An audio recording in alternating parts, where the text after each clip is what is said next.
You got to know that there are differences in intelligence. It's really important. If you go into a job and you're not smart enough for that job, you're going to have one bloody miserable time. And you're going to make life wretched for the people around you because you won't be able to handle the position. And as you climb hierarchies of competence, the demand on fluid intelligence increases. And so, unless you want to fail, you don't put yourself in over your head.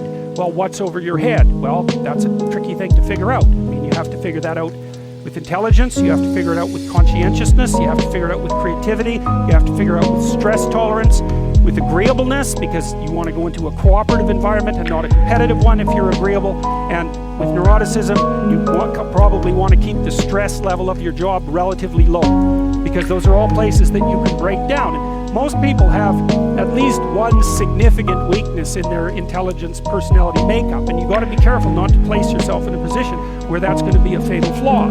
But what you really want to do, as far as I can tell, if you want to maximize your chances for both success and let's say well-being, is you want to find a strata of occupation in which you would have an intelligence that would put you in the upper quartile. That's perfect. Then you're a big fish in a small pond. And you don't want to be the stupidest guy in the room. It's a bloody rough place to be. So, and you probably don't want to be the smartest guy in the room either, because what that probably means is you should be in a different room, right? You should look at a place where, if you're right at the top, you've mastered it. It's time to go somewhere where you're a little lower so that you've got something to climb up for. So, and if you're not hyper-conscientious, for example, you're probably not going to want a job that you have to work 70 hours a week at, because you're just not wired up that way. You'd rather have some leisure, and be like, more power to you.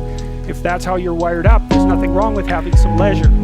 But if you're someone who can't stand sitting around doing nothing ever, then maybe you can go into a job that's going to require you to work 75 hours a week. And almost all jobs that are at the top of complex dominance hierarchies require very high intelligence and insane levels of conscientiousness, as well, generally speaking, as pretty damn high levels of stress tolerance. You know, because that can knock you out too, because there's going to be sharp fluctuations in your career, generally speaking, at the higher levels of a structure, and you have to make very complicated decisions, often with very short time horizons.